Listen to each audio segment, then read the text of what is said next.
And the thing is, I do believe there was talk about these things. I believe if we study history, the Confederates were able to shoot pterodactyls, back in the Civil War, and they spread these things out. Anybody can look it up online. Google it They yourself. spread these things out, and this is a historical fact. So, they spread this thing out, and it's got a huge winglet. It was a pterodactyl they shot. So, of course, these things have been around. Now, they went extinct, obviously, slowly, but surely. And so... What I'm saying is Jesus wrote a dinosaur to work. That's history. It's in the Bible. How to Train Your Dragon. Historical facts. And if you don't believe it, do your own research. Pull up Google. You'll find the picture, I promise. Oh my god.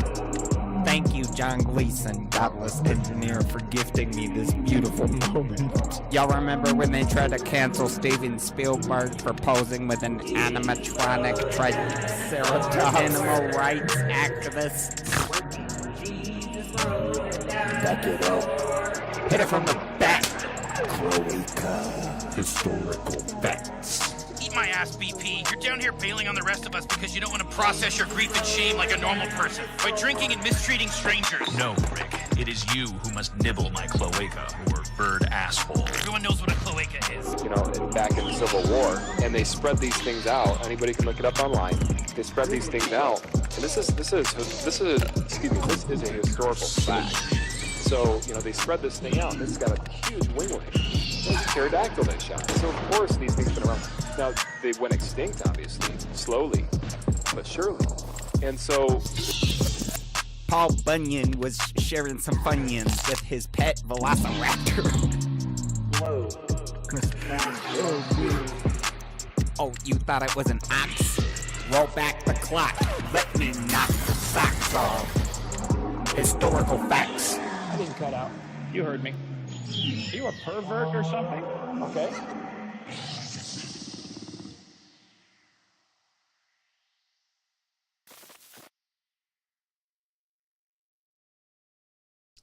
What's up, heathens? How y'all doing? I'm the Godless Engineer, and I critically analyze apologists' claims to give you the best arguments and information so that you can stand up and use your voice. Tonight, we're taking a look at a friar. I believe he's a friar.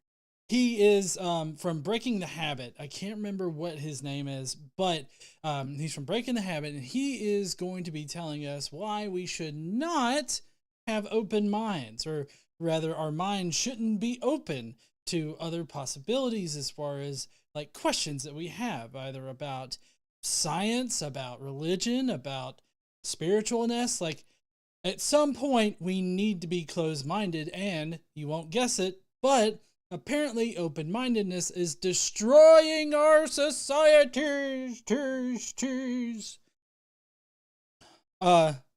Somebody's saying the volume is a little low. I thought that I fixed that. I thought that I could hear it just fine. Hold on.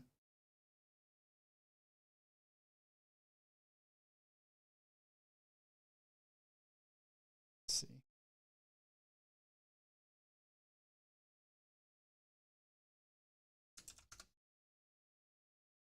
Let me just check out the sound on the stream. I'm getting into the yellow area. Check out the sound on the stream. I'm getting into the yellow area. Check out the sound.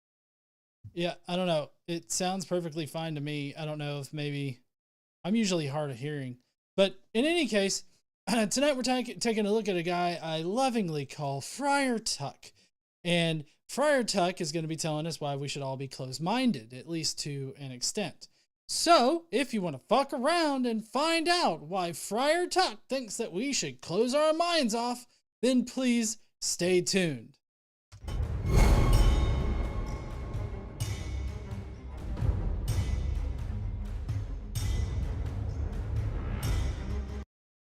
All right, heathens. I don't know.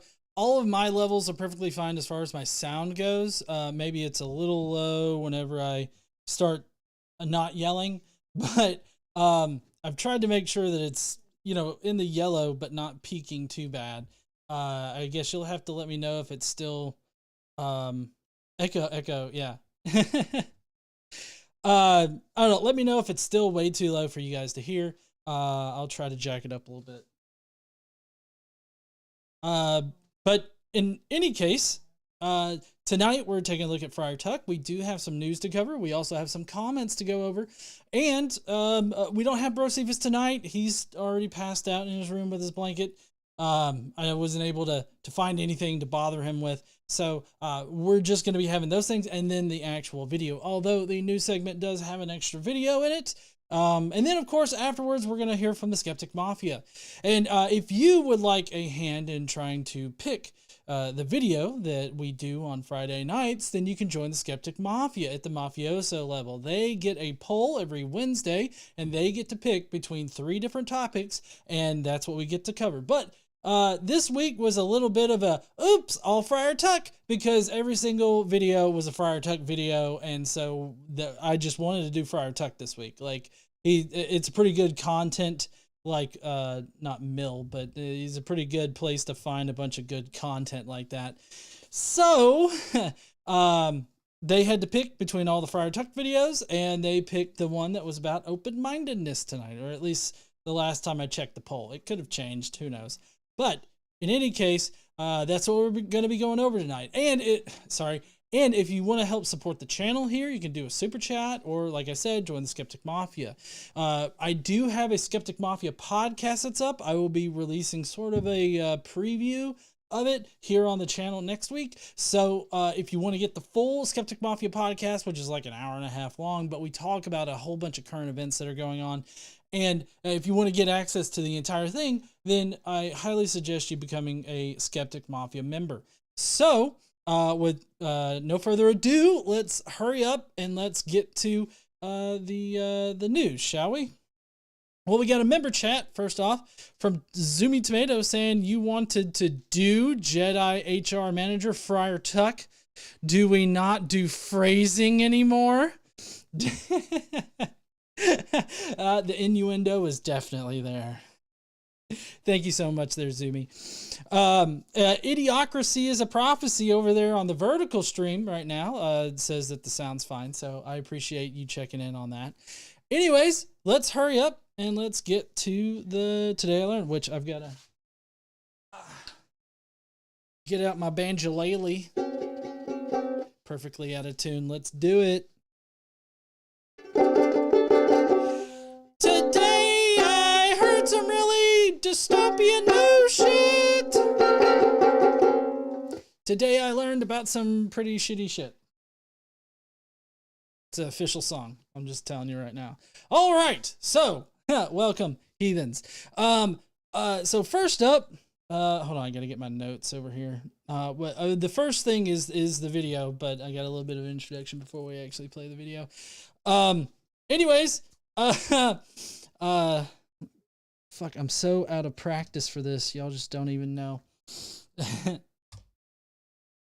Right-wing activist Mark Meckler, seen here with several oranges shoved up his ass, calls for New York City in general to be walled off and tossed out of the United States. But I kind of think that he's confused a Kurt Russell cult classic Escape from New York with real life. I'll let him explain as to why he thinks that New York should be totally sealed off from the rest of the United States and effectively made its own country.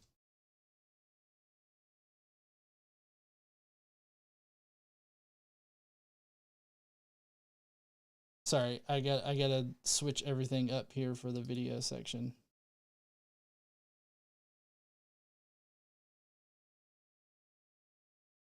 All right, apparently did not size this appropriately. All right, there we go. All right, Mark, what do you got for us? Why should New York City be walled off from the rest of the United States? I'm guessing it has something to do with 34 felonies. We had to build a wall around New York City. We had to close off the bridges, and we ought to separate them from the United States of America. They're on the coast. They could trade with other countries as they see fit. They can enter into trade discussions with the United States of America if they want. And the reason I say this, and I'm only semi-facetious, is because there is no rule of law in New York City anymore.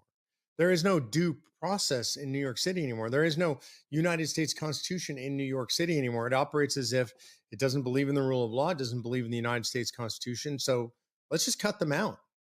In our world today, there. No, Friar Tuck, this is not your turn. So sorry.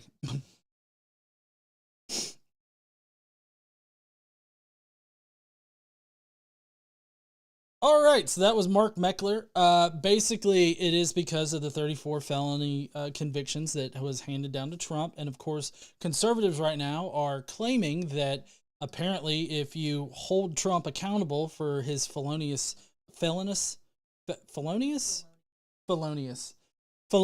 actions, then apparently that means you just don't care about the rule of law. You're apparently shitting on the Constitution.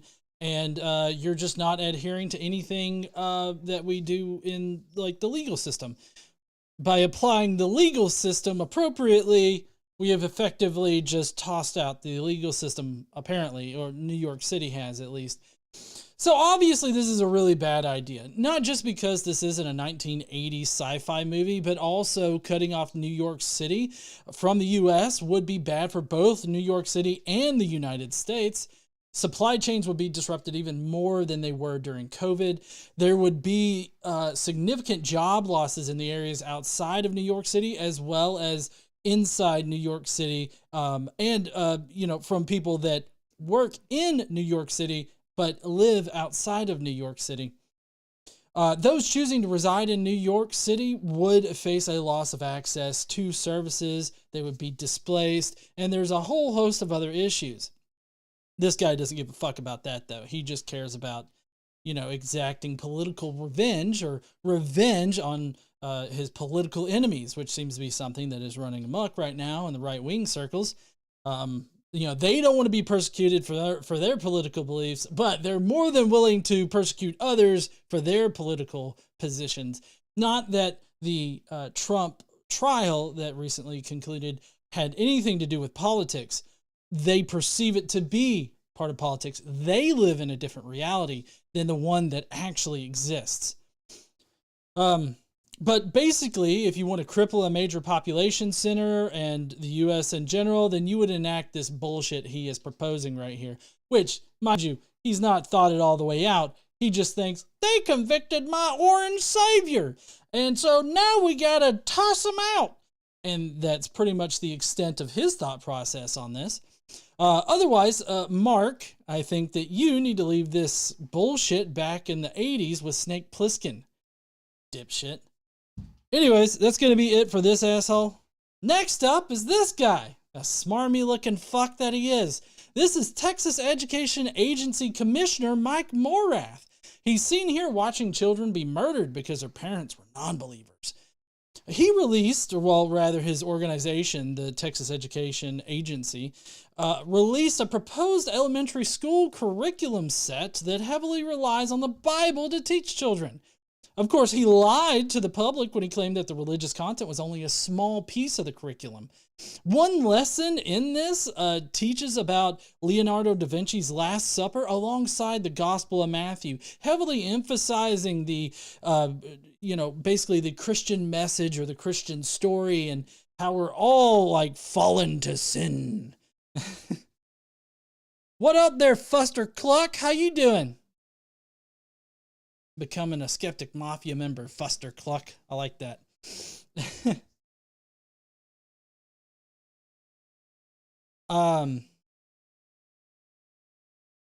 Sorry, I lost my place.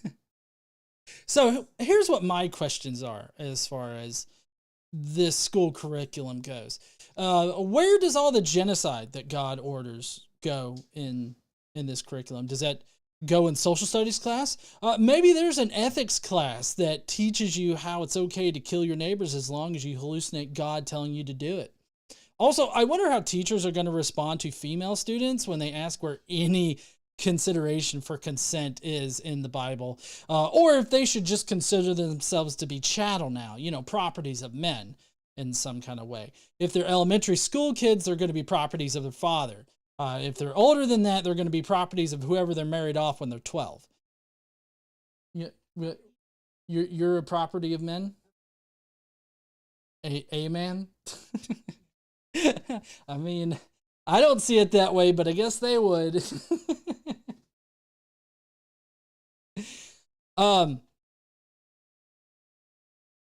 Sorry, lost my place again. Seems like inserting this bullshit into the classroom will only cause more problems, but this fuckhead doesn't care about that. He doesn't care about the well-being of children. No, he only cares about forcing everyone to join his religion, even to the point of incentivizing people indoctrinating public school kids. And this is how, because the schools in Texas will be given a $60 per child incentive for teaching this curriculum if it is indeed adopted in November. So if you live in Texas, I hope that you're ready to be taught about religion, or your kids rather. I hope you're ready for your kids to be taught about religion and basically be forced to participate in a religion while they're at public school. Just saying, maybe this is a bad idea. But like I said again, this guy back here doesn't give a fuck about your children's education, about your children's welfare, about their health. He doesn't give a shit about any of it. He only cares about pushing a Christian narrative, and he's part of this far-right front that is trying to force religion into public schools. So if you live in Texas, I hope you're speaking out about this. How it's a bad idea. There's already a lot of people doing it, but I feel like, more voices can only help. And then finally, tonight, yes, this is Stu Peters leading a whole host of fat assholes. This is far-right influencer Stu Peters, seen here trying to imagine where the clitoris might be. He has announced that he has joined a, quote, national constitutional militia. It's called the, quote, North American Patriot and Liberty Militia, or NAPALM.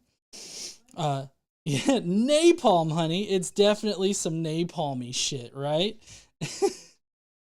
It is totally ridiculous. It is basically a bunch of assholes who could actually join the real army, or maybe they did join the real army, but then they got out of the army and they're like, oh shit, we can't kill people no more. And so they decided to invent their own army. Either way that it happens. But they joined this militia so that they could kill people. And because of that, they rented out a small office space and decided to just build their own army. They claim to be ready to defend this republic from any enemy, foreign or domestic, which really just makes them seem like they were copying and pasting like what the actual military is supposed to do. But the actual military is like, you can't be a redneck and be in the army. Well, no, you can't say that. There's definitely rednecks in the army. You definitely can't be however in the fuck you are and be in the army. Okay. For one thing, you got to run. And we all know y'all's asses don't run that much. Of course, this is me saying it, which I get told that a lot, but I can run for like an hour straight and not really be all that tired. But I've built up that. Anyways, you get what I'm saying. Like, basically, they were rejected by the army. But anyways, so it makes them sound like a copycat, just military, their own private military, whatever. It's a militia, which all of this roughly translates into, we gonna kill liberals. Or maybe liberals. But good luck trying to organize a bunch of dumbasses to fight your dipshit war against reasonable political positions, which is really what they're trying to do. They claim to have at least 20,000 members nationwide, which is, if true, could be a big problem come November. By big problem, I mean that there's going to be a whole lot of out-of-shape assholes with with bulletproof vests on, shooting themselves in various appendages. Probably the dick. Because they're going to put it in the front of their pockets and shoot their dick head off, right? Because they don't know how to properly use a fucking gun. And we've seen this in videos all over. Have y'all seen that one guy who's like surrounded by a bunch of mannequins and he like takes out his gun and he's like... and just shooting everywhere, and then he like stabs with his like butter knife. Anyways, I'm just saying they don't know how to fucking use a gun. But if you see anyone associating with napalm, first off, back away slowly. Get yourself out of harm's reach. And if you could just get away from them in general, that would be a good idea. And then you might want to notify someone, although I'm not exactly sure who that someone might be, because these dipshits are probably in almost every level of law enforcement. So, you know, just act accordingly, I guess. But anyways, that's going to be the news for today. Hope you guys enjoyed it. I know I didn't. Well, I enjoyed giving it. I don't enjoy reporting on it. Not that my shit's any kind of close to news reporting. But in any case, y'all ready for some comments? I know I'm ready for comments. Yeah, honey, you love comments?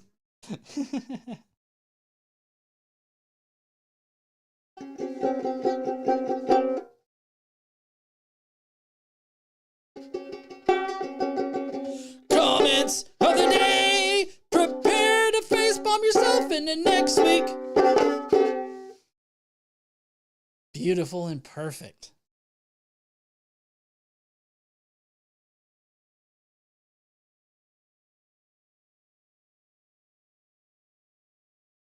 Yeah, you think it was beautiful? Well, first up is Candace Owens. You're like, why'd you do this to us, GE? Candace Owens says, the older I get, the more absurd the concept of, quote, dinosaurs roam the earth until a great big meteor hit becomes to me. And then, like that. So obviously there's a lot of ideas as to what could have killed off the dinosaurs, and what killed off the dinosaurs, the majority of the dinosaurs, was probably more complicated and multifaceted than a lot of people want to make it out to be, because it's not like meteor struck and it's like the meteor strike in and of itself is what killed them. Like, there's a lot of effects afterwards that's caused by a large meteor strike, and then there's also many other things. But still, the best hypothesis is that a large meteor struck the earth and eventually it caused all of the dinosaurs to be wiped out. So, not all, sorry, most of. There are still some dinosaurs around today that were able to survive. What we would consider dinosaurs, birds and shit. But anyways, so yeah, Candace Owens is starting to doubt that the dinosaurs went extinct because of an extinction level event. Like, extinction level events have happened multiple times in Earth's history. These extinction level events generally wipe out a good portion of life on Earth, and we're actually overdue for an extinction level event. I feel like maybe that extinction level event might be the idiocy, the idiocy of a certain orange asshole. I mean, I don't know how he could cause the world to end, but I'm sure that if there's a fucking way, he could find it. I mean, I feel like whenever I think about that asshole, I think about my mom telling me, I could give you a steel ball and you'd figure out how to break it. And like, I feel like Donald Trump is that kid that actually can figure out a way to break a steel ball. I mean, oh, if you're wondering, if you can't tell by the top, I'm drinking more Kona Light because that's the beer that I'm hyper focused on right now. All right. So, Candace, there's a lot of evidence out there that establishes a large meteor hitting the Earth, and more so an extinction level event that caused the dinosaurs to go extinct. I'm not exactly sure what she's starting to think now, but anyways, you know, I wonder if that's, did I get punked again? Like, is this not a real tweet? I really should have looked it up. I saw it, but maybe real Candace. Oh, yeah. Was it? I mean, it's definitely her picture. She's got the blue check mark, but I mean, everybody's got a fucking blue check mark now.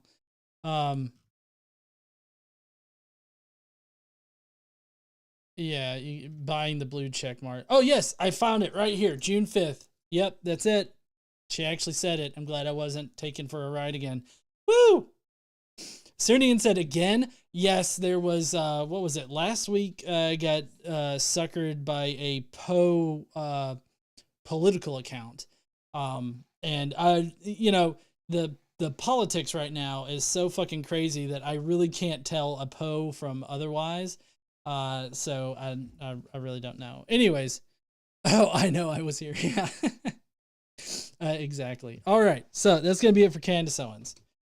Fucking dipshit. Anyways, this person is asking, just checking in, has any atheist shown that consciousness is measurable and physical and thus stops at death? Well, just thinking through this question, I don't see any reason to think that consciousness exists past death.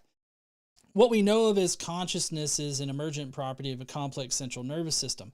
The way that our nervous system interacts with itself and operates in general ends up producing what we experience as consciousness. So considering that our brains are biomechanical machines, and not machines in the sense that they had to be designed, don't get your fucking dicks hard out there, creationists, but they are biomechanical machines that require electricity. If you stop the flow of electricity in our brains, does our consciousness still exist, considering that it's the interactions of our brain with itself and with our environment that produces our consciousness?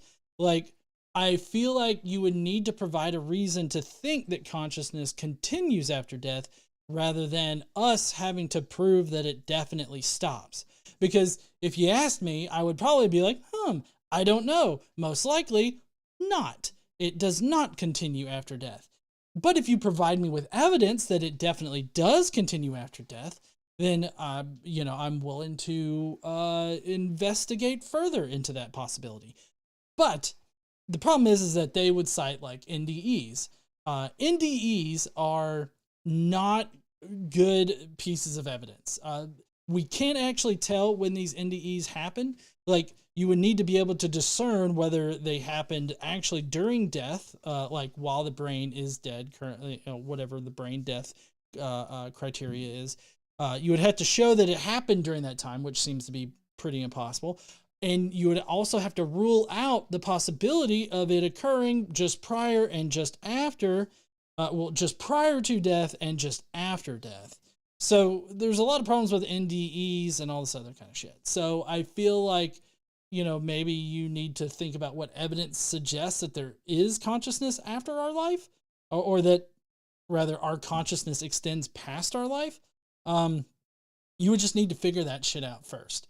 I've thought of another thing, miracles or something like, ghosts or whatever, miracles and ghosts and all that. You would still need to provide evidence that it is actually a ghost and not just some other natural phenomena that either we don't know or you can't discern in that moment. So, I mean, there's just a lot of problems with the evidence that does exist. I'm not ruling out ghosties existing, but I can guarantee you that if in 100 years or fuck it, 20 years, if 20 years from now, Zach Vagabonds is still going through rundown ass houses and, there's not a ghost in there like, there was a kid, he appeared, he was doing the stanky leg, and then he just vanished. Like, if that doesn't start happening soon, I feel like the gig is up. Like, I feel like you really need to figure out some kind of new supernatural idea here, because at some point they're gonna start doing like shit from the 80s, like it as ghosts. Like, they're gonna start saying, like, one of those spirit boxes where it like rotates all these frequencies, it comes over and it's like Escape from New York was a really good movie. Love that Snake Plissken fuck. Some fuckhead on the other side is going to do some shit like that, right? Like, they're just going to do it. Anyways, yes, so I watched Zach Vagabonds for the comedy. Let's continue, shall we? After my rant on the supernatural. Michael Winga! So Twitter's doing this amazing thing where if somebody that I follow comments or tweets or something like that in response to Mike Winger, I can see his tweet. So he still can't interact with me and I can't interact with him because I'm blocked, but I can at least see his tweets now. So there you go. Mike Winger says, supporting people's ideology is not the same as loving them. Everyone knows this when it comes to Nazis, but forgets it when it comes to the LGBTQ. This is in that category of common sense that we usually try really hard to teach preteens. So, my fucking Mike Winger.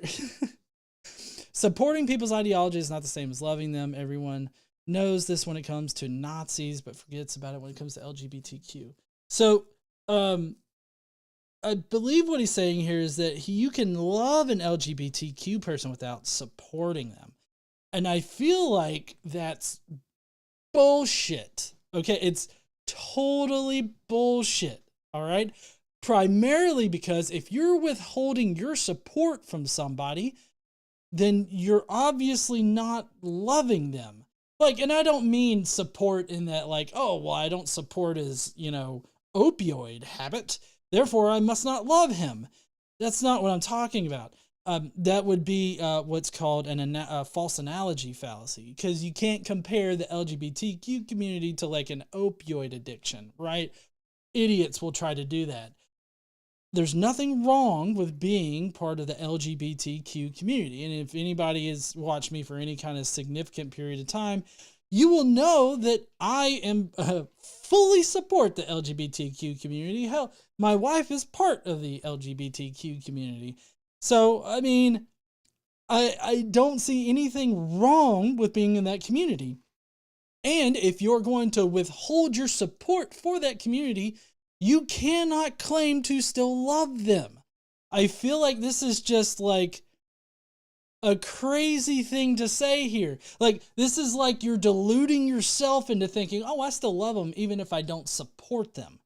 And, in just their very basic being, like just their very existence, you're not going to support them existing, but I still love you. Like, what the fuck is that kind of emotional, toxically abusive shit?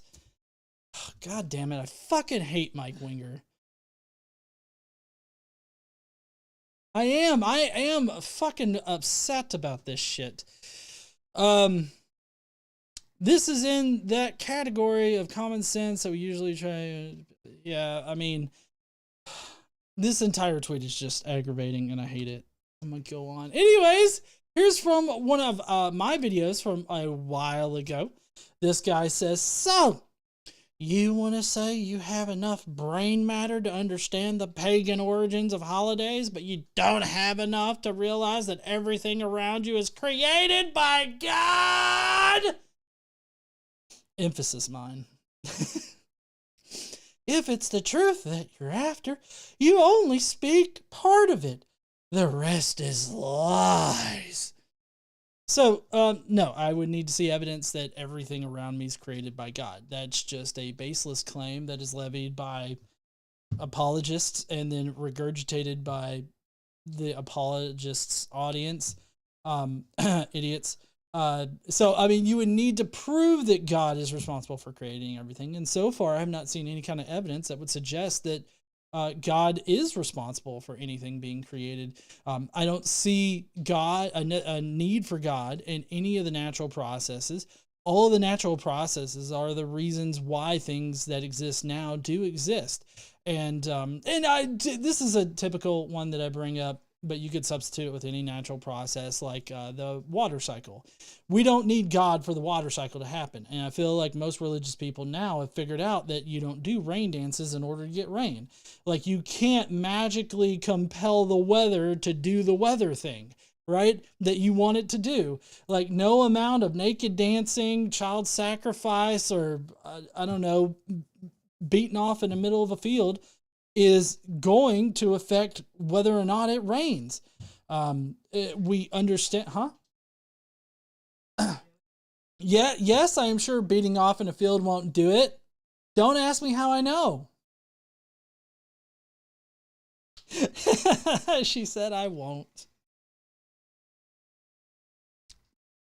But I feel like you have to carry the burden of proof of proving that God is needed for all of that.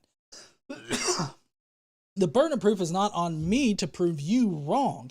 You, the person in the comment, the person in the comment needs to prove that God is responsible for everything before I can analyze that evidence and either agree with it or show you how you're wrong.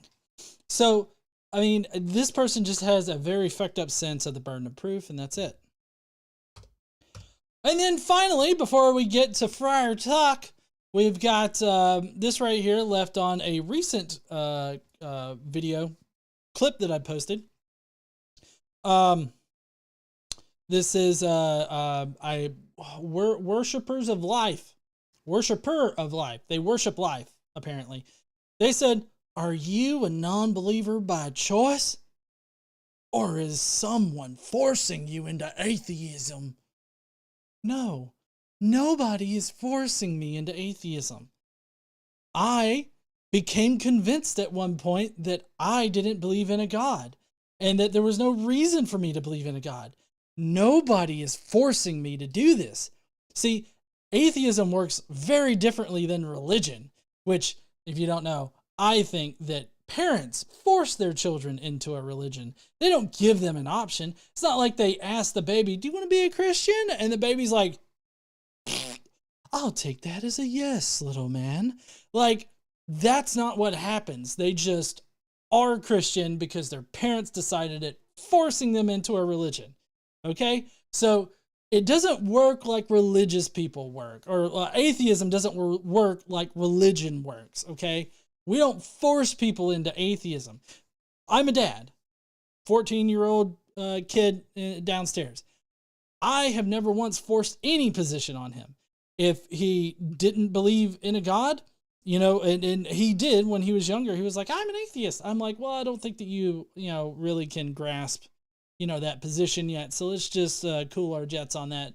And I literally told him that. But I mean, at no point has he ever been like, "I want to know about God."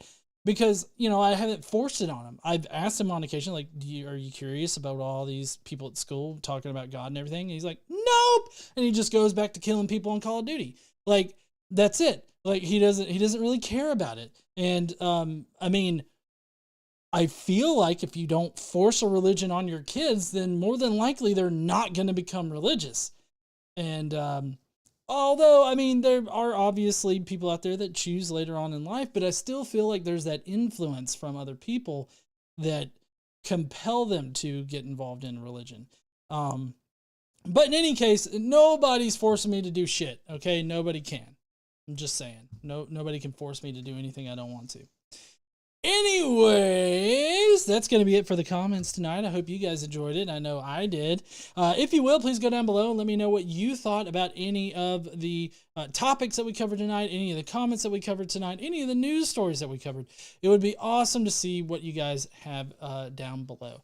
We are about to get to Friar Tuck. Keep in mind that Super Chats I'll be interacting with directly during the video, so if you feel like I've missed something or a better point could be made, please consider sending a Super Chat, and I will directly interact with it, and you can definitely have your 2 cents thrown in on this video response. So, without further ado, we get over here. We have, boom, Friar Tuck! What's up there, Friar Tuck? How you doing? Hi there, Friar Tuck.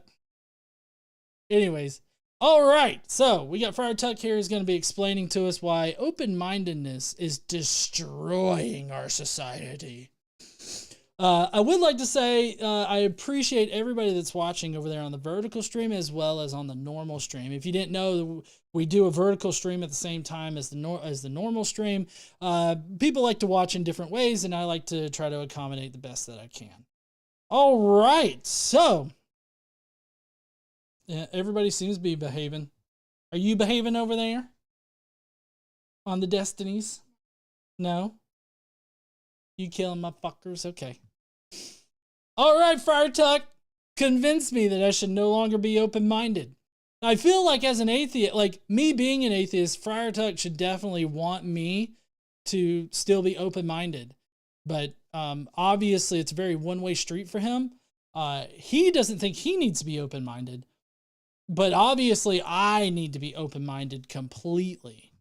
So let's see. In our world today, there may not be a more important value than having an open mind, or a more hurtful insult than to be called closed-minded. We applaud people that are always asking questions, always seeking, always open to new things, and look down on those who are stuck in their ways, who refuse to change. I mean, I don't look down on people. Like, that's a weird way to characterize it, because it's like, it's not as... it's not like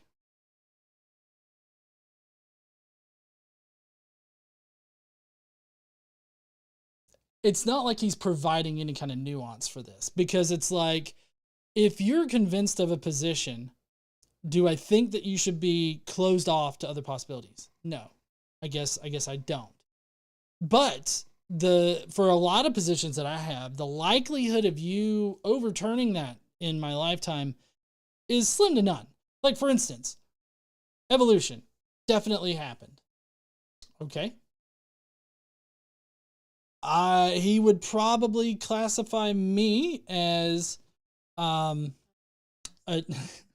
yes, honey, he would classify me as a dumbass, but he would probably classify me as being closed-minded about evolution and closed-minded about God creating everything and creating organisms and all that kind of stuff.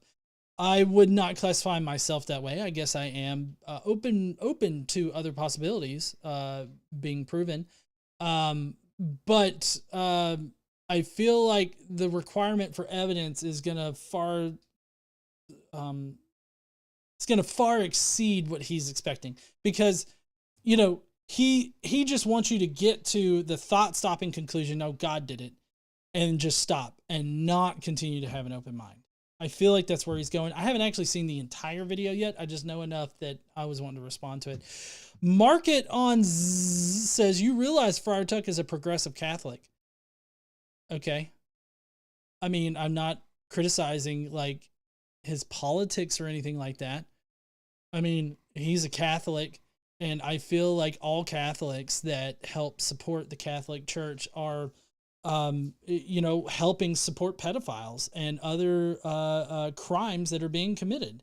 I feel like if you're going to support the Catholic Church, whether you're progressive or not, I don't really care. You're helping support a criminal organization. That's how I see the Catholic Church. So if he's progressive Catholic, perfectly fine. I have a lot of Catholic family members. I don't have a problem with them necessarily, but if they're giving money to their church, then I will tell them straight-faced, directly to them, you're supporting a criminal organization that helps hide pedophiles. I mean, that's just it. And I feel like the Catholic Church has done little to nothing to actually turn around that reputation that they have.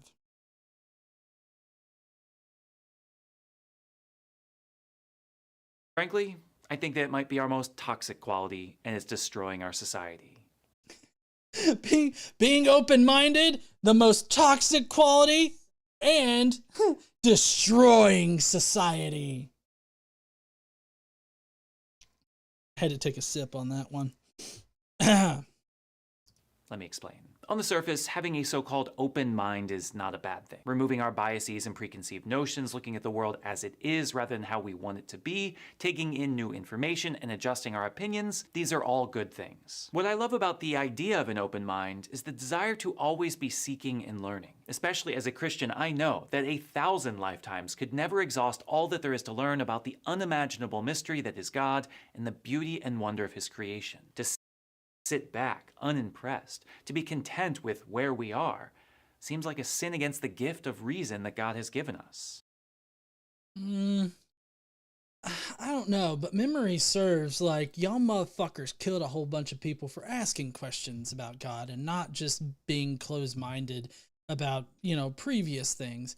I mean, religious people in the past, both Protestant and Catholic, have been very much against open-mindedness in general and not seeking alternative explanations and soaking in all of the, you know, all of the natural world. Of course, he declares it a sin against God to not use our reason in that way, when really in the past, for the majority of the Catholic criminal organization, as well as Protestants, it's actually been this whole open-mindedness and this seeking of new information and all that kind of shit has gotten a lot of people killed there, Friar Tuck.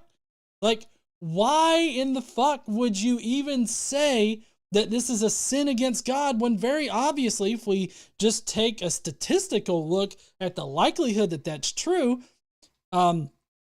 it seems like it's not. Like, it seems like God wants to kill motherfuckers. They're going to question his ass. Like, once you get the answer, God did it. You're supposed to stop thinking. At least that's what they've done all throughout time. And I mean, obviously the Catholic Church as well as Protestant churches and all that have been drug along, kicking and screaming, even from within the church itself. Now, I'm not saying that individuals within the Catholic organization can't, seek out new information and incorporate that and like be able to explain shit with natural stuff. I mean, obviously there have been many scientists in the past that have been Catholic priests and have done scientific work in the Catholic Church. So I'm not saying that every single person is that way, but the Catholic organization and the Catholic criminal empire on the whole has resoundingly persecuted people for doing the exact thing that he is saying. I understand that he's progressive, right? Progressive Catholic, whatever in the fuck that might mean. But to sit there and act like there isn't this war against attaining new information and working new information that shows that, oh, God's not responsible for this. This other process is. Or maybe Friar Tuck could be explaining it like, well, that's just revealing how God is doing it. And that's just moving the goalposts. You're just moving the goalposts further and further back. Because at one time, lightning, all that kind of shit. God did it. That's God. God's throwing lightning bolts, probably shooting them out of his dick from up there on high. I mean, that's how people understood it. Then we understood how lightning actually operates and all this other stuff, which is a natural process. And it's like, oh, well, that's just how God does it. But God is still the one that does it and everything. And then we figure out how energy states changing is not something that needs any kind of magic to it. It's like, oh, but it still needs God in order for the energy states to change and all this other stuff. And for everything to happen, it still requires God. Further and further moving God back into the gaps of our knowledge and into the gaps of things that we understand. Market on says, why do you simp for a Catholic president? So sad. I don't see myself as simping for a Catholic president. Do I prefer Joe Biden over the orange turd? Obviously. I don't want a Cheeto in the office again. If a Cheeto gets into the office again, obviously we're going to be turned into an autocracy, given all of the things that Trump wants to accomplish. We're going to have our freedoms taken away. The American government is going to be turned inside out and going to change to the point where it's only far-right conservatives that are going to inhabit political positions, and those that disagree with grandiose Cheeto in head of state, they are going to get persecuted. So, I mean, these are things that have been directly said by a number of important political, like right-wing political figures, as well as Donald Trump his fucking self. So do I simp for the Catholic president? No, I don't. I'm choosing the less nuttier of two turds. That's what I'm doing. Choosing the less nuttier of two turds. I don't want all those nuts in the turd that sits in the president's house up there, right? Like, just saying, it's not simping. And also, it doesn't matter to me that he's Catholic. He's not, trying to force Catholicism on everybody. So I don't see why it should matter whether or not he's Catholic. I don't care about Trump's fucking religion, whatever in the hell that might be. He claims Christian, but I don't know about that. Oh yeah, Trump's religion is masturbating on his gold pot. That's what his religion is. Or at least that's what it feels like. Anyways, let's continue.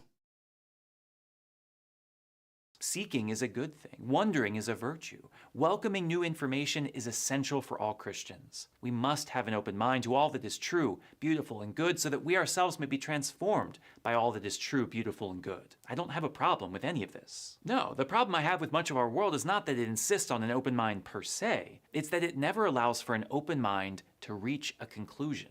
Tell someone that you're a seeker, that you're someone who stares out over the ocean and wonders how it all came to be and where we're all going. I mean, I'm not going to try to provide like a full and complete answer to this particular question, but I mean, we definitely have the information that explains how the seas formed. how the seas got salty. We can explain like every single facet of that. We can explain where most likely our country is going depending on what the outcomes of certain elections are. Like we can predict these things using science. We can know where we're going. Does he mean like where we're going like in our lives? Excuse me. Where we're going in our lives? Or does he mean like where we're going after we die? Because I feel like a lot of apologists, Catholic or not, heavily focus on death. Like they focus on what happens after you die. I don't know, and I don't care. I'm going to be dead. So why don't we focus on what's happening in my life like now and what will be happening in my life? That's why I care about climate change. That's why I care about a Cheeto not getting back into the presidency. Like those are the fact that I'm living right now and I want to live my best life. Like that's the reason why I care about this life. But apologists always seem to focus on death. But we could answer these questions. And it's not that our minds are closed at that point once we attain these natural explanations. It just means that the likelihood of a magical explanation superseding a natural explanation is very low. So unless you provide me with like a different natural explanation for the seas or any particular fact about the seas, my mind is going to be made up about how the seas formed. We can explain that. We can explain how mountains formed. But if you're going to come at me with, oh, magical man in the sky, the old ass wizard that eternally exists, but yet also infinite regresses can't exist, but my personal favorite infinite regress has always existed. He is the one that actually pissed out the oceans. Yep. He also maneuvered the ball of the earth, and he's the one that created all the land masses. And then he was drinking a lot of beer at the time, and so then he had to piss the oceans out. And so basically when you're swimming in the ocean, that's God's piss. That's why it's so salty. Like, how's my Brucephus impression? Yeah, it's good. But my point is that just because you've been convinced of a position does not necessarily mean that you're 100% closed-minded to other possibilities. But that seems to be what Friar Tuck here is claiming, that these that skeptics of God and more, I guess, supernatural side to reality, our minds are closed off to it. Now, typically that doesn't come up in a conversation like, oh, so you're just totally closed off to the idea of God. Some atheists will tell you yes, but other atheists will, tell you no. I'm one of the atheists that will tell you no, I'm not closed off to it. I just think that the evidence required to supersede the natural explanations is far too great for a more magical notion to overcome. And until you can provide the evidence that would be needed, I am going to steadfastly hold to the natural explanations. And people think that you're deep and interesting. Tell someone that you're a Christian, that you believe that the ocean and all of creation are the works of God, and that everything should fulfill its purpose in giving God glory. Well, you know the response. How can What would be the response? If I heard that, I'd be like, okay, I really don't give a fuck, dude. Like, if he were to tell me that, I wouldn't think one way or another about him. I mean, I might be a little disappointed with a person because they've obviously bought into magical thinking. And it's not that I think that they're completely stupid or anything like that. But if you are partaking in magical thought processes, or you are convinced by magic of some kind, I don't necessarily dismiss you or anything like that, but I guess I'm less likely to accept any kind of explanation you could give me for anything that I want to know. Because I feel like what I would then get is some magical explanation. Like, damn it, why did this car wreck happen today of all days? Why? And then you come in with your bullshit like, well, God is punishing you for something. Or, well, God works in mysterious ways. At that point, I'm like, fucking shut up, Ricky. Okay? Shut the fuck up. That doesn't tell me anything. I was being rhetorical, you dipshit. I mean, at that point, I would probably be a bit caustic, right? But just simply telling me, oh, I definitely believe in a magical wizard that created everything, and it's a sin not to like please that God, you know, make sure you work the shaft, cradle the balls and everything. Like if somebody were to tell me that, I'd be like, oh, par for the course. I mean, yeah, sure. I mean, a lot of people believe that. Great. Good for fucking you. Could you please change my oil now? I mean, not trying to shit on anybody who works at like any of those service places, but I mean, like I've changed my own oil before. So anyways. You know this. What arrogance. Who are you to tell me that my ideas are wrong? As a society, we value minds that question, but belittle minds that claim to have answers to questions. No, I don't think that we do belittle minds that claim to have answers. It just depends on what the answer is that you're giving. Like, I get it. If I go to a church and I ask somebody, like, how did that tree get there? They're going to tell me God put it there, or that God is the reason why the trees exist, or some kind of bullshit like that. Like, they are going to tell me that. So, I mean, I totally expect religious people to keep on religiousing, right? I'm not expecting a religious person to do anything other than that. I mean, I would hope that a religious person could explain the actual natural processes that go into plants developing and all this other stuff, like accepting evolution for the fact that it is. But I mean, if I go to like a Southern Baptist church, I'm not going to expect them to accept evolution. I'm going to expect them to think God created everything. But if I go to a more progressive church, maybe Casey, I think his name's Father Casey. Anyways, Friar Tuck here. If I go and ask him about evolution, I think that he probably would accept evolution. Hopefully, if he is progressive. But I'm not expecting somebody that's obviously not going to accept natural explanations to then accept natural explanations. Like, I'm not going to do that. I think of it a lot like the cliche often attributed to Ralph Waldo Emerson. It's not the destination that matters, but the journey. At first, it seems wise. It reminds us that how we get somewhere matters, that we should care about the process, the ways, and the means. And that's true. We don't want to lie or cheat to get somewhere. We don't want to get to our destination having lost ourselves along the way. For what good would the destination be at that point? But the opposite. What up there? I saw somebody named Jeremy subscribed, so, you know, they probably subscribed to talk some shit. Anyways, so I can agree with him on this, but at the same time, like this hasn't always been the position of the Catholic Church, let alone the full breadth of the Christian denomination. So, I mean, maybe this is a symptom of being a progressive Catholic in this kind of sense. I do feel like he's doing a bit of a disservice by acting like, oh, this is what Catholicism is or anything like that. I feel like by not acknowledging the past problems with this idea, or the fact that this is a problem within Christianity itself, I feel like ignoring that fact is leaving out important information, important contextual information, and it can make it seem like he's trying to whitewash history about it, or he's trying to hide the fact that this is a problem, like going against, you know, the things that he's saying in this video. Opposite is true as well. What good is a journey if we never actually reach a destination? If we never even have a destination in mind? If all we do is wander around forever, never reaching a place better than where we started? The journey is not all that matters. That's ridiculous. The destination is the purpose and fulfillment of a journey. While there may obviously be enjoyment along the way and lessons learned on the road, the reason we set out in the first place is not for journeying itself, but to get somewhere. So I feel like the major issue here is that he foresees like an end to this journey.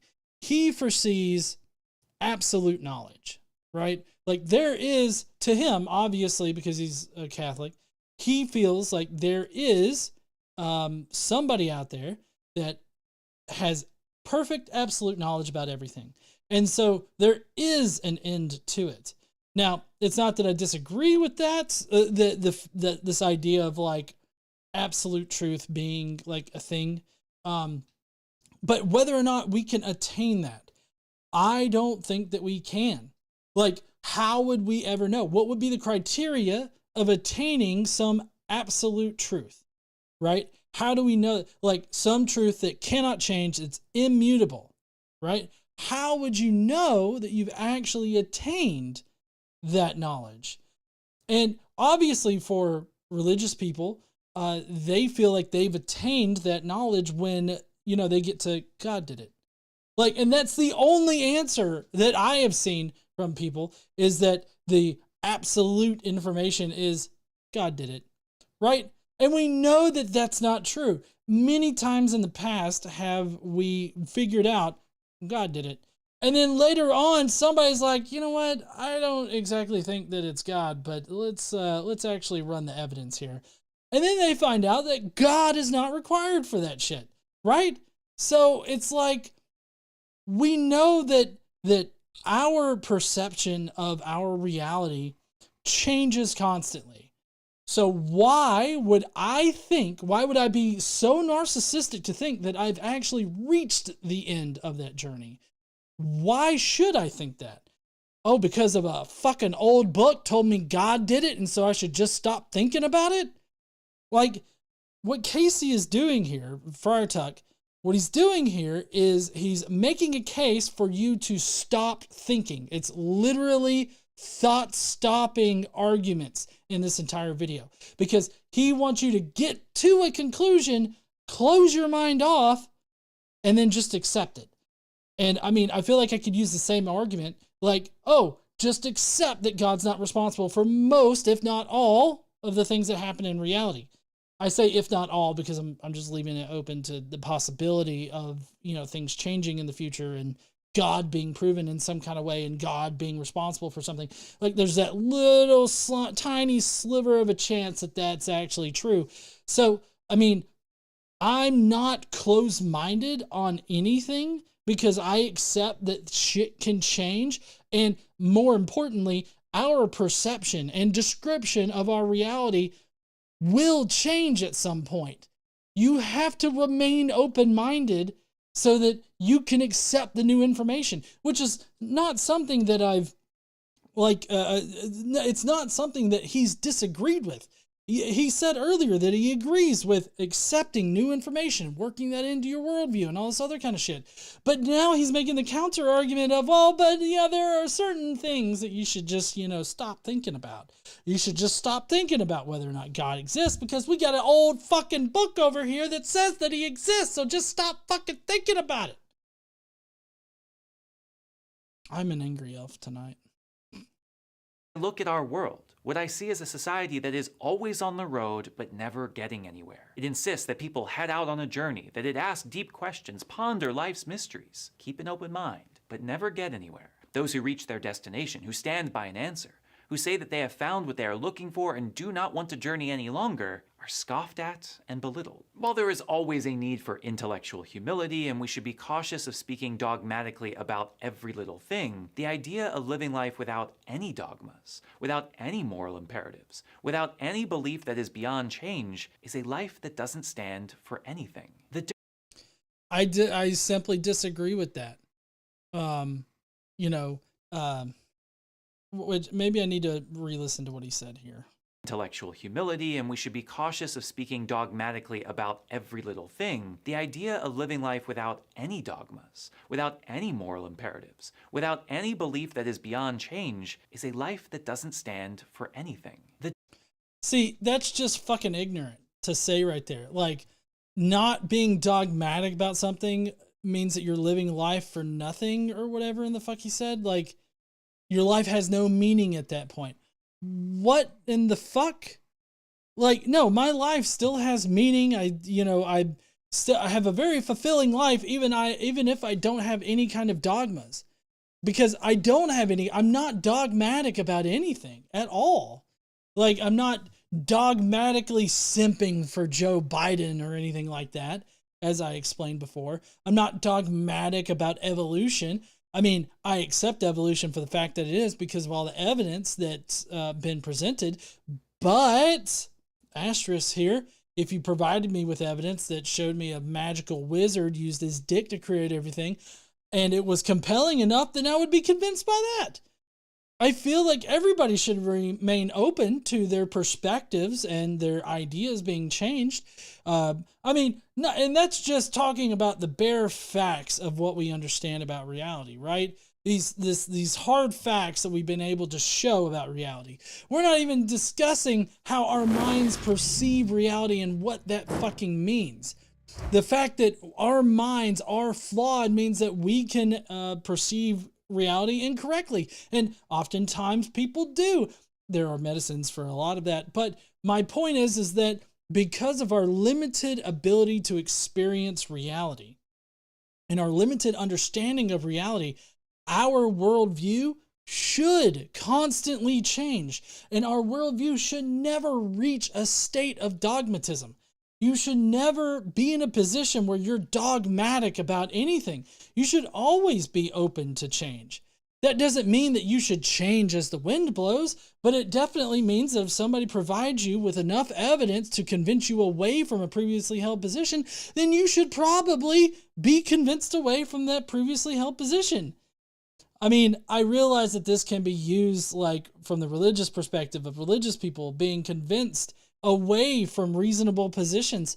But again, this is all about how we are perceiving reality. Somebody can perceive that evidence is stronger than it actually is, but should that convince you that it is? I mean, that's the big thing. What I'm talking about is entirely subjective to each person. What each person considers to be concrete proof or good evidence for their position, that's different for nearly everybody in one way or another. And to think of life as just having no purpose or meaning or being useless or whatever like that, if you have no dogmas, like that's just emotionally and toxically abusive right there. I mean, I get it. This guy's a progressive Catholic, but the toxic emotional manipulation that's emanating from this speech here and every single fucking one of his videos is just so thick. The dirty truth of the matter is that nobody actually lives this way. As much as people demand open minds and decry any sense of dogma, there isn't a person on earth that doesn't hold some truth beyond questioning. Are we to keep an open mind about... Okay. Sorry, I gotta rewind a little bit. It's okay. That is beyond change is a life that doesn't stand for anything. The dirty truth of the matter is that nobody actually lives this way. As much as people demand open minds and decry any sense of dogma, there isn't a person on earth that doesn't hold some truth beyond questioning. What might I ask do you think I dogmatically hold to? I mean, I feel like I've laid out here my own personal and obviously subjective criteria of, you know, providing enough evidence to convince me away from a position, and I will be convinced away from a position. It doesn't matter what position it is. I mean, if you're going to sit there and tell me that the sky's actually purple and not blue, there's a possibility that that's true. Like there are people with different disabilities where they perceive colors in a different way and all this other stuff. So could I be just another person that is perceiving the universe in a different way or perceiving colors in a different way? Yeah, provide me the evidence with it for it, and I'll be convinced away from it. I mean, it's really fucking simple, and I would love to hear somebody claim or tell me what kind of dogma I hold to. He's just basically saying and generalizing of all people that everybody holds to a dogma. And obviously, I feel like Friar Tuck would paint me as dogmatically holding to God not existing. I don't know about evolution for him. I don't know if he accepts evolution or not, but for a lot of Christians out there, they would say that people that accept evolution for the fact that it is, they would be dogmatic about evolution. But being strongly convinced of a position is different from being dogmatic. And I feel like anybody that's religious can understand what dogmatic means, because in religion, you have a dogma. These are the truths that are taught by our religion, and they cannot change. And that's true. It's just that people decide, oh, well, I mean, I don't think that this is true or that's true. And so they go off and they create their own fucking denomination or their own fucking religion And they claim that that religion is dogmatically true. So yeah, most religious people are going to be dogmatic about something concerning God. That is not the same thing for people that don't believe in your magical wizard. Are we to keep an open mind about genocide, always giving an opportunity for the other side to convince us otherwise? No. Must we stay open to the idea that the Earth may actually be flat? That NASA and every scientist in the world for the past 2,500 years has been involved in a conspiracy? Please. See, I really hate it when they start comparing it to flat Earth. Like, when they start using these false analogies, because that's what this is. I mean, obviously, I feel like anybody that is, I guess, anti-flat Earth would say specifically that the preponderance of evidence suggests that we live on an oblate spheroid that orbits around a central star, and that there are other planets in our solar system that are also spheres or oblate spheroids, and they orbit around the sun. And so it's because of the preponderance of evidence that suggests this that we believe it. If on some weird piece of evidence that exists out there, you can show how reality is completely differently or operates completely differently, and it is structured completely differently, so that we are actually on a flat Earth. If you had that evidence, you would convince people that we don't live on an oblate spheroid.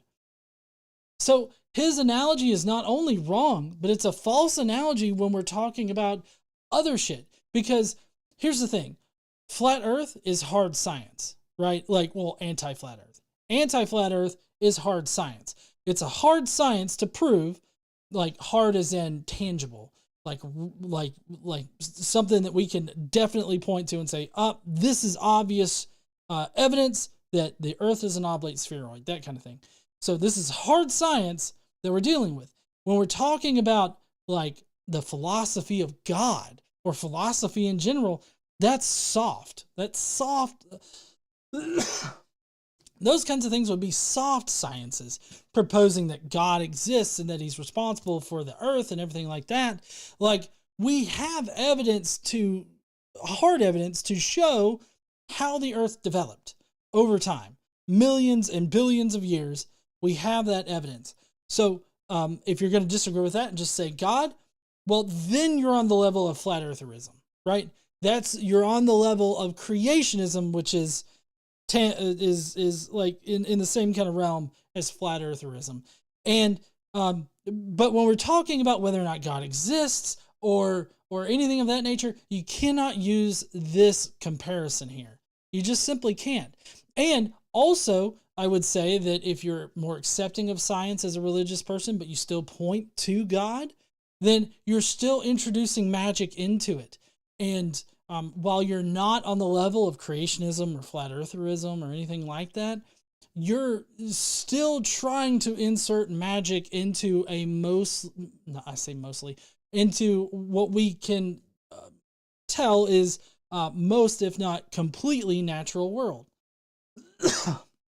And so by doing that, I feel like you are sort of stooping down a little bit towards those creationists and flat earther fucks.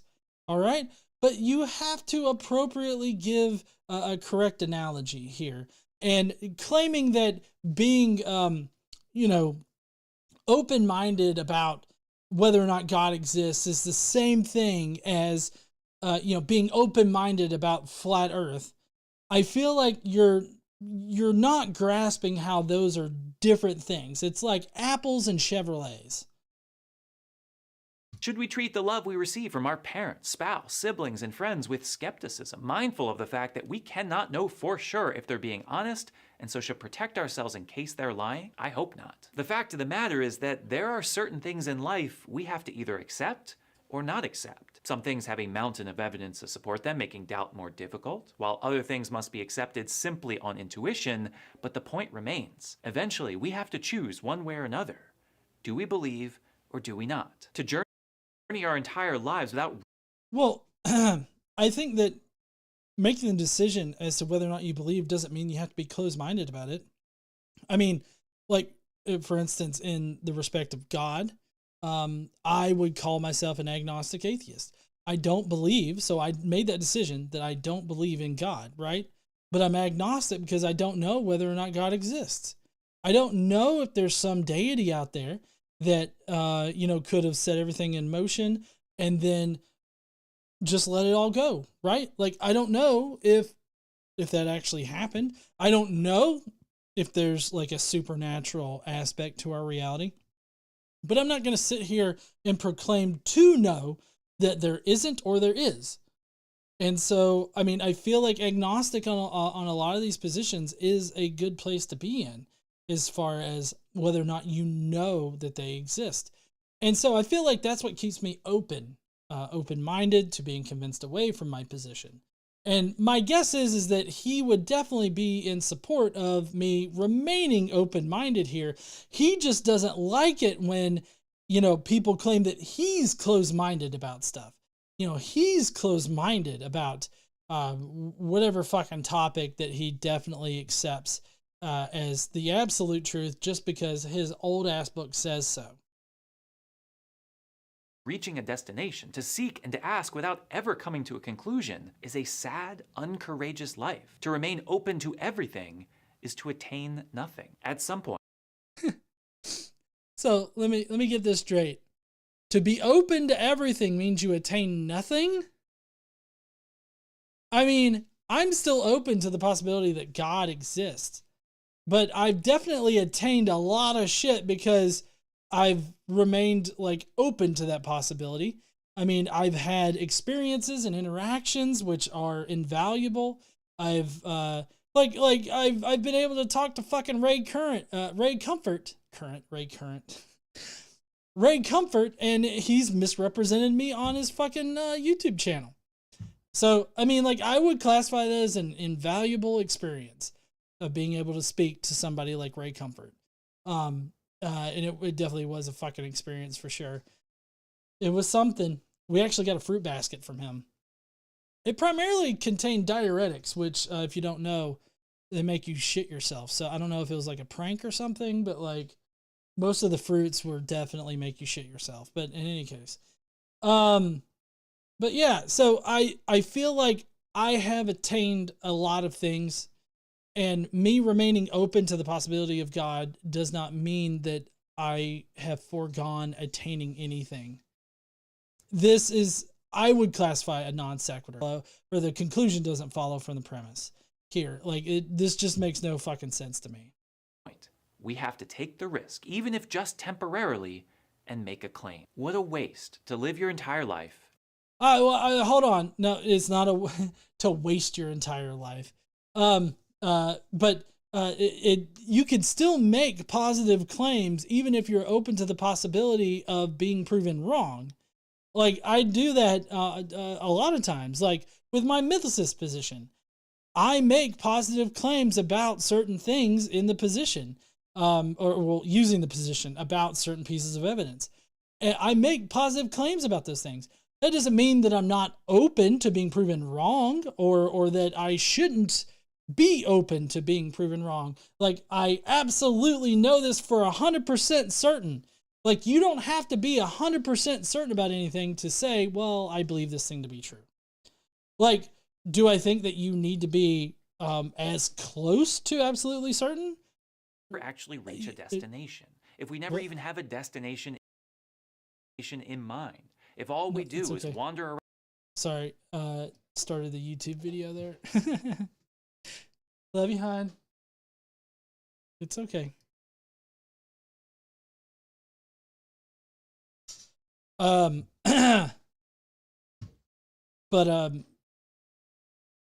yeah, so I mean, I feel like you should be as certain as possible for it, but that is going to change depending on what topic you're talking about. Like with whether or not Jesus exists, like I think that there's a 33% likelihood. Well, I'm using Richard Carrier's number, obviously, but like around a third or somewhere around in that neighborhood, I think that is the likelihood that Jesus did exist in history.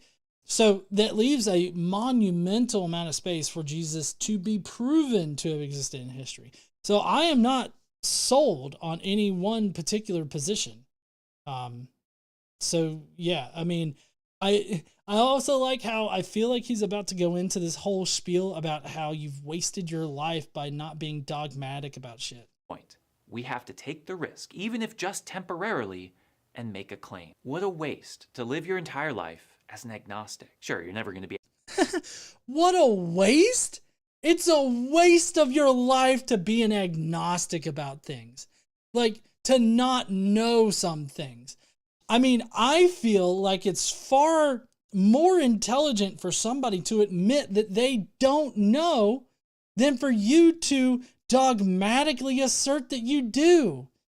Because, I mean, you can be proven wrong. Hell, evolution can be proven wrong. You just got to provide the evidence. I mean, seriously, I don't see how he can get away with, like, being a progressive Christian or Catholic.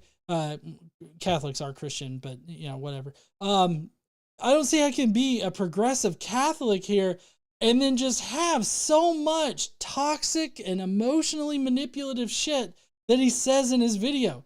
Like, you could just, I mean, I don't know if maybe I'm the only one that's hearing this, but I feel like directly telling somebody that just says, well, I don't know. And telling that person you're wasting your life by not committing to an answer to whether or not God exists or insert any topic here. Obviously, I'm concerned with God existing, but insert any topic here. Like, I can't believe it. You're wasting your life. I mean, come on. outright wrong, but you're never going to have a chance of being right either. You're never going to find fulfillment, purpose, direction, or any sense of meaning if you remain open to everything. I mean, I feel like those things have no bearing on whether or not you're agnostic. Like having purpose and meaning and all that kind of shit. Like none of that has any kind of bearing on whether or not you're dogmatic about any certain positions. It's just, it's not like those things just, one thing does not inform the other. Like this is totally not connected whatsoever. What a waste to live your entire life not sure if your partner is the one. Sure, you're never. I mean, yeah, I feel like Casey's the one, right? I feel like, all of those things. But I mean, there are good reasons for me to feel that way. But does that mean absolutely? I mean, I'm not absolute about anything. There could be something to happen in the future where, some shit, goes down and life gets fuckered. Like, I mean, just saying that, like, you don't have to be dogmatic about anything. This guy wants you to be dogmatic about something. And I guess on a Christian view of everything, they only, like, especially Catholics, they only view marrying the one time. And they also really don't like polyamorous relationships or any other form of relationship out there. They don't accept those because, they think one and done, except for these very few instances in the Bible where God is totally fine with, multiples and even slaves being, part of the equation there. So, I mean, let's not even mention any of that in the Bible. Let's just stick with one man, one woman. Yeah, forever. And I feel like this kind of mentality has definitely seeped into a lot of people and think, oh, well, I'm miserable, therefore I can't get out of this marriage because I'm religious and I dogmatically hold to this whole idea that I'm married for life now. I mean, if that were the case, then I wouldn't be with Casey now. So I'm glad that I don't think that, but obviously, but it's still just it's really fucking crazy to hear from Friar Tuck here all of the shit that he's saying, because it's so obviously toxic and emotionally manipulative. We're going to be heartbroken, never have to deal with a messy divorce, but you're also never going to experience the sort of love that comes only with commitment and vulnerability. We could continue. You can commit and be vulnerable and still be like agnostic about shit. down this line of thinking for everything. A career choice, vocational discernment, Oh, okay. So one and done on career choice. Like there's no, like you can't choose a different thing. You got to be dogmatic about the, like if you choose a career as an astronaut as like a 14-year-old, you're supposed to just continue with that your entire life, choosing only that one career move.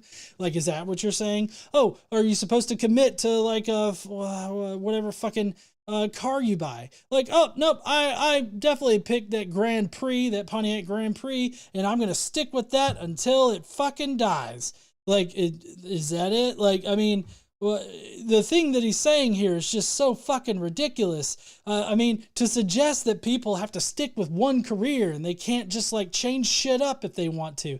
I mean, I can't tell you the number of times college students have changed their career paths while they're currently fucking in college.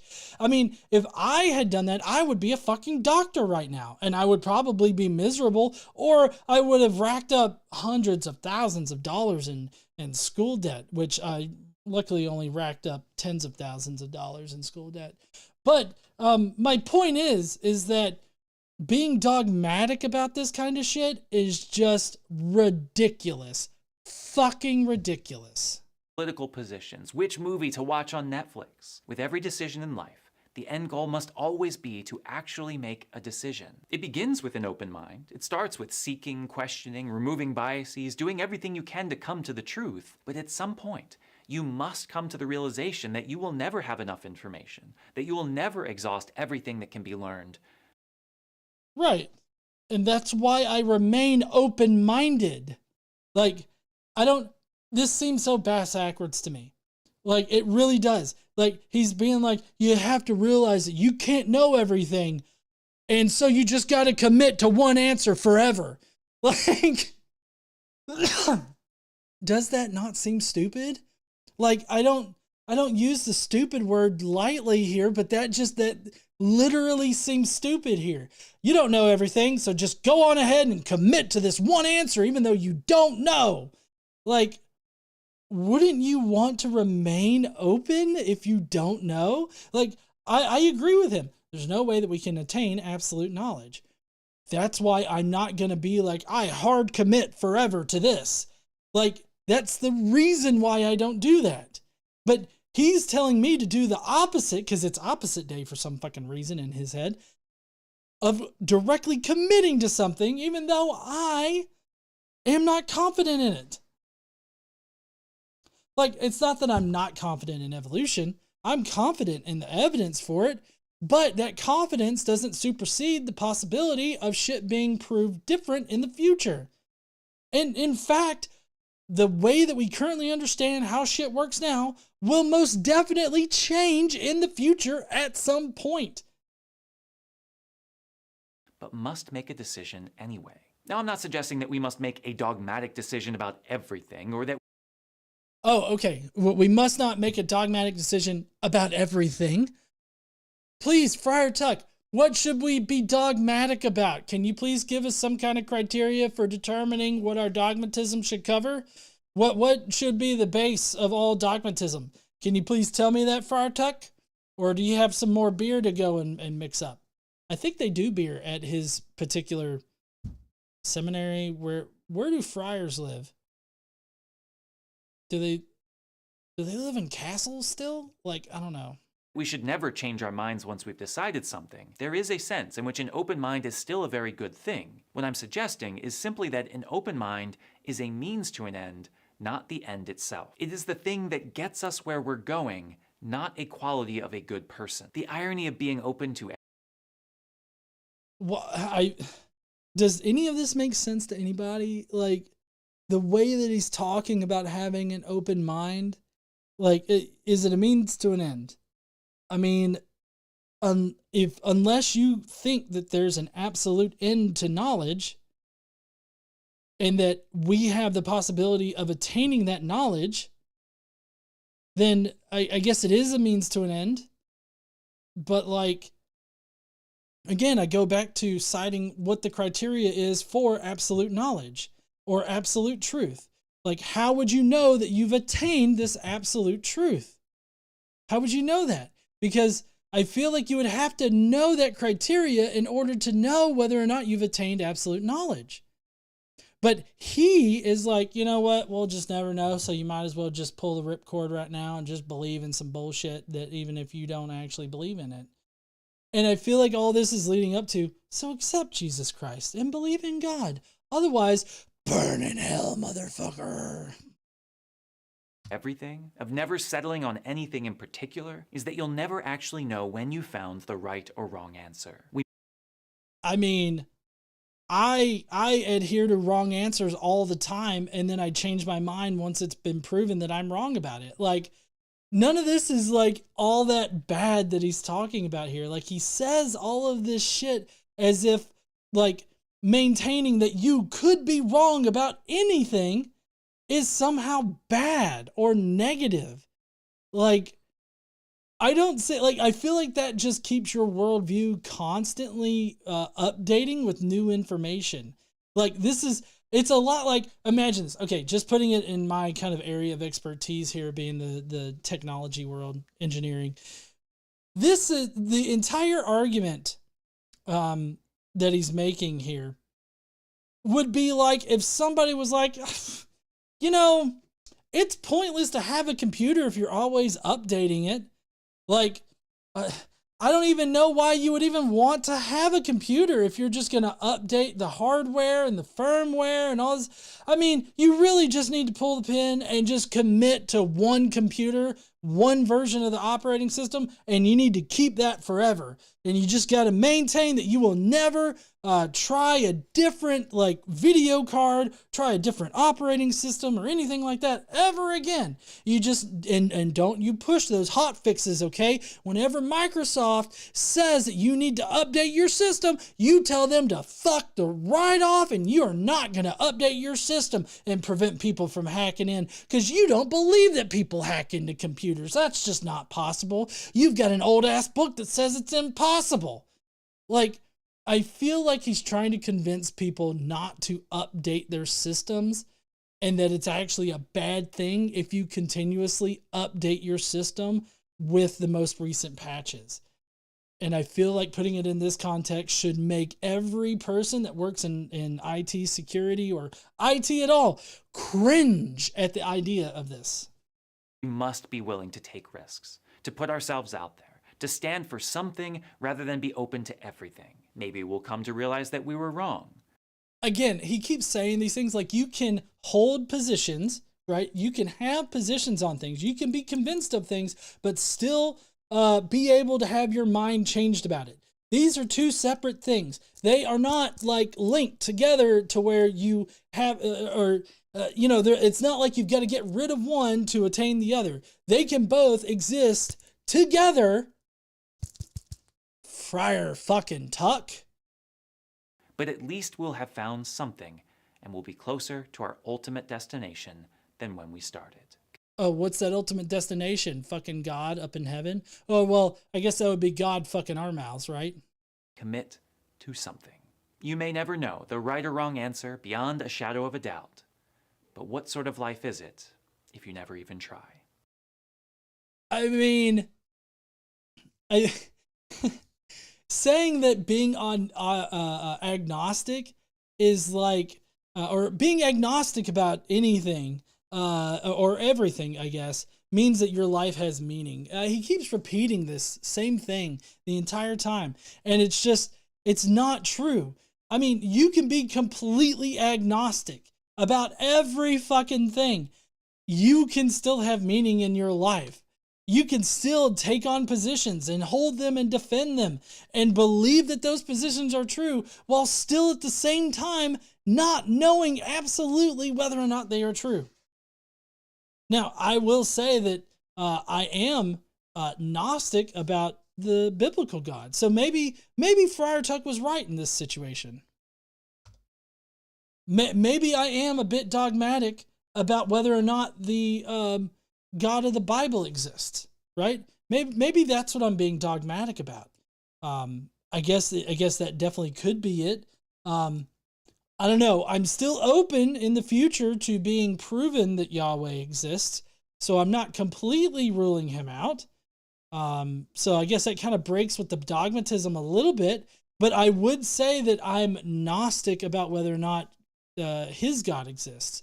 Yahweh, the God of the Bible, the Old Testament, and all this other shit. Like, I feel like their definition of God, their understanding of God, violates a number of logical things that are laid out in the Bible. And because of this, that makes God logically inconsistent, which means that he can't exist in reality. Now, if you can show how logically inconsistent things can exist in reality, then I would probably be open to the idea of Yahweh existing.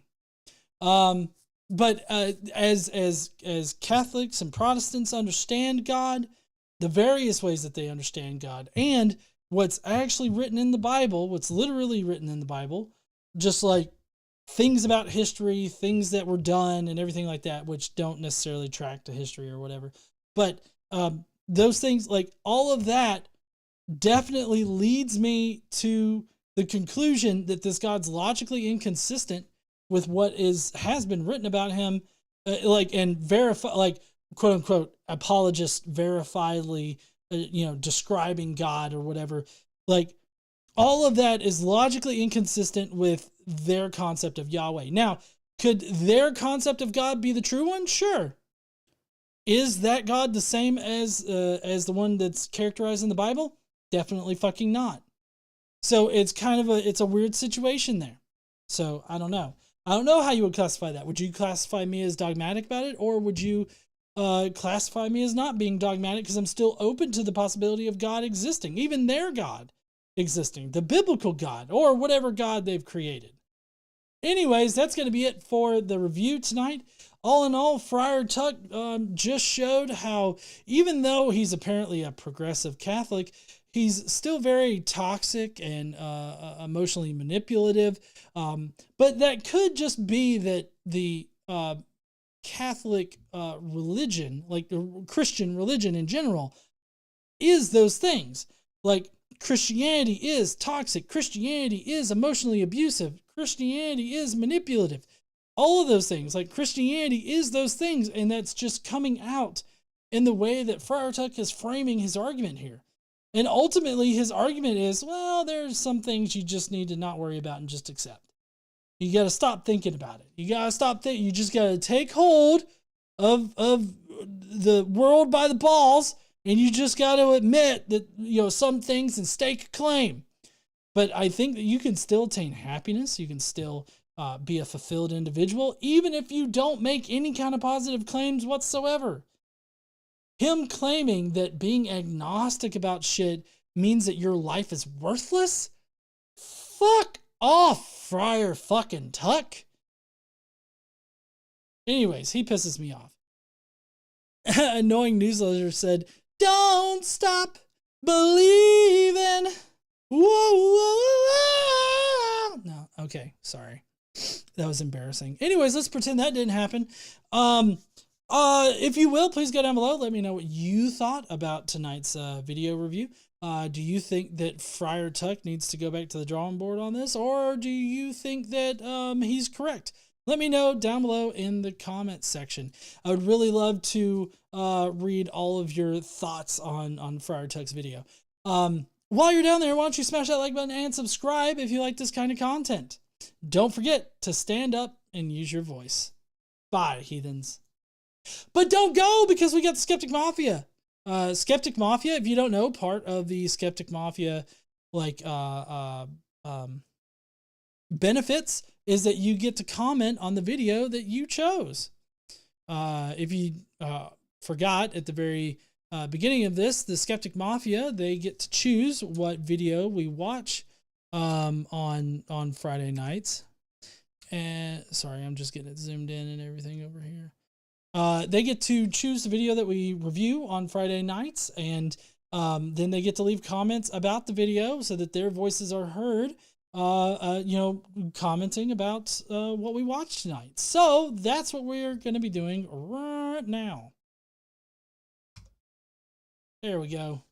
Nice and pretty. Polly Pockets says, but genocide exists, and we know the harm it causes. There's evidence for around Earth, or whatever the proper words are. Sorry, Neil deGrasse Tyson. There isn't evidence for your God. Anyway, join the Skeptic Mafia so that you can say mafioso for life.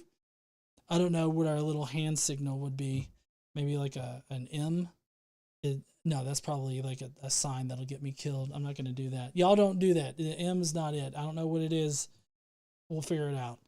It's got to be unique so you don't get killed. Anyways, I don't want to accidentally throw some kind of sign that means fuck off to hell. Actually, I do that every day. It's fuck off. Anyway, okay, so Trickster. Trickster's next. I did not watch the video as I don't think I can take 6.20 minutes of Friar Nut telling me about why I shouldn't ask questions. I'm pretty sure that at the end of a bad argument of a video, it will come down to just, you gotta believe. And that seems, yeah, I mean, he pretty much came down to, at some point, if you want your life to have meaning, you just gotta believe in something. I'm not going to tell you that it's God, but I think that it probably should be God. I probably wouldn't have liked Friar Tuck's video, but that doesn't mean you shouldn't like John's video. And while you're at it, why don't you hit that subscribe button? And if you're really feeling it, go down there and hit that join button. Hey, John, tell the people what they get with their membership. Well, if you become a member, you can get all the emojis that people may or may not have been putting in the chat. You can put those in there. You can use those emojis in the comment section too.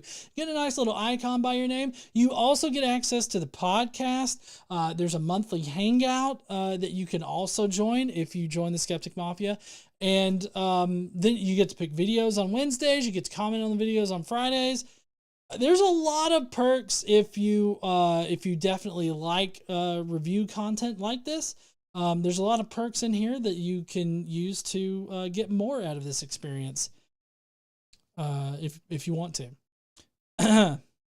Just remember that John loves it when you hit his buttons. Oh yeah, Casey is always right and should always be on the mic. Love y'all. Peace. Thank you, Trickster. Oh, Perfectly Ripe Tomato says, okay, Mr. Jedi Knight, I'm just going to say I didn't listen to this particular Jedi because honestly, I'm watching The Acolyte right now and don't want to pause. Fuck, I forgot that's out. But I'll be here when you dismantle his flawed arguments, as they're mostly always flawed. Anyway, here's my ASCII sacrifice for tonight, and I just realized I never did anything concerning Skibbity Toilet, so here you go. Skibbity Toilet! Headman. Skibbity Toilet for your amusement. And if you don't want to end up with your head coming out of the toilet and want to join the camera army today, go ahead and give that like button a huge lick, and lick the subscribe button, the bell. Fuck, just give your entire phone a gigantic lick to make you sure you hit all the buttons. And remember, Casey is always right. Casey is God. Well, so don't lick your phones. Please don't lick your phones. Clean your phones. And then don't lick them, but clean your phones, okay? Just do it. I know you need to clean your phone. Just clean it. Anyways, remember to eat your goddamn fruits and veggies. Tomatoes are the best, and drink some water, you heathens. Tomato out. I drink my water. I got to drink this Protein 2.0 stuff that gives me my protein, as well as hydration, and it's really great. It's also really great for, like, if you work out with weights. It really helps with protein intake on that too. And then finally we got Mark Fernkoff 5133. Been able to actually hang out with Mark on our member chats, as well as plenty of the other people, like Tomato is usually there. I don't think I've seen Polly Pockets. I believe Trickster hasn't been around in a while, but I appreciate Trickster still being part of the Skeptic Mafia. But Mark Fernkoff, 5133, says, got this preview posted a little later than usual this week, GE. I was getting worried. I know, I've been rather busy. I'm working on an audiobook for Dr. Richard Carrier. We actually did a recording, it's been about a year now, of KC reading Jesus from Outer Space. So I've been editing that up. And I mean, it's a short book, but I also have to edit. Like, it's just been a big trouble editing. But in any case, Mark continues with, I'm normally still out door dashing while typing my Skeptic Mafia comment. I door dash between 11 and 8, 7 days a week now. But I was actually pulling into my driveway when this posted today because knocking off work early for a new episode of Doctor Who. I'm still getting caught up on Doctor Who too. Only minutes away as I type this. Okay, the video, this freaking guy again. Does he think his monk outfit makes him seem more credible? It doesn't. Well, I don't know about that, but he's definitely a friar, so I feel like he's been mandated to wear that. But he's a very social media conscious friar that's like everywhere. So, I mean, yeah, I don't know if he thinks it gives him some kind of authority, but I could see it possibly doing that, but I don't know. I should just be dogmatic about it and claim it. He is. He thinks it gives him authority. That fuck. It's beyond ridiculous, and I wear some beyond ridiculous things myself. I once went to Burning Man with my buddies dressed as the Spanish Inquisition because nobody would expect that. The Spanish Inquisition. Even 5-year-old Henry, who also loves ridiculous outfits, thought this look was bad. Although Henry absolutely loved the moon picture behind him. That was his primary thoughts on this video. The moon picture behind him gets an empathetic thumbs up from 5-year-old Henry. Open mind good, open mind bad. He can't seem to make up his mind on whether or not an open mind is a good thing or a bad thing. He seems to think it's both. Theists always accuse atheists of being closed-minded, which ironic as fuck. I get that from my mom all the time, being quick to close-minded. I'm open-minded as can be. I used to be a Catholic. I never believed the Noah's Ark bullshit, but I was Catholic as a kid, like George Carlin said. Until I reached the age of reason, I asked my mom if she was given hard evidence that God doesn't exist. Impossible, I know, but hypothetically.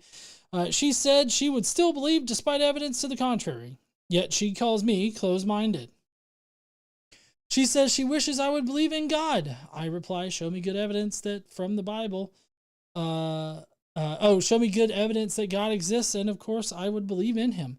I wouldn't love or worship that immoral monster from the Bible, but I would believe he existed were there actual good evidence for it. He says we don't believe in open mind about genocide being evil, but Christians say God ordered genocide is not evil. Like, this guy is unbelievable. Okay, got to go. Time for Doctor Who. Thank you, Mark. I appreciate you. Hope Doctor Who turned out well for you. And I know we're playing Destiny tonight, but I do want to get caught up on Doctor Who, The Acolyte that I know just released. I can't wait to watch that. I've loved all of these series that Disney's been putting out in the Star Wars universe, especially The Mandalorian. That's been my favorite so far. And of course, Ahsoka. I love that show as well. So can't wait to get caught up on all of that. But let's head back over here. That's going to be our show for tonight. I hope you guys enjoyed the show. I know I did. Of course I did. I wouldn't be doing this unless I enjoyed it. Anyways, I hope you guys have a great night, awesome weekend, and all that kind of good shit. Don't forget to comment down below, smash that like button, don't lick your phones, clean them instead, and I will see you heathens later. Don't forget to stand up and use your voice. Bye, heathens.